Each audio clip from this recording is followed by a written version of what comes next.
All right, so if you remember, we have been using our angle legs, which is where we can make our angles to measure something. We've also been using our circle protractors, as this one's eating it. And now we're going to introduce a new item, which is called the half circle protractor, which is more standard and more common than the other one. The circle one, less common. You're going to see this half one a lot more often. Now, what do you notice is similar about the half protractor to the full one? All right, good job. You did notice what was similar. What do you notice is different from the small or the half one to the full one?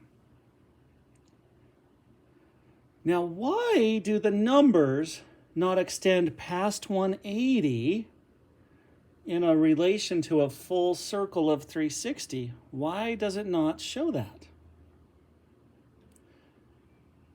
Now, if an angle were to be measured using the half, where would the vertex be placed? Where do you think the vertex would be placed?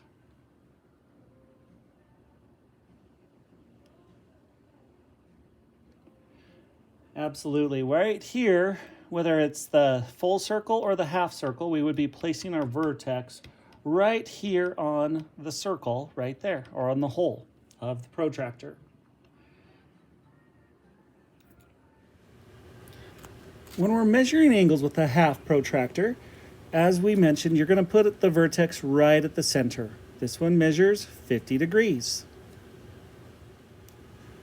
When we're measuring angles, if we were to sketch one at 70 degrees, we would first draw a ray. Next, we would place the end point of the ray at the center of the protractor. Next, we are going to find where the opposite end of the ray points towards 0 to decide which number line to use.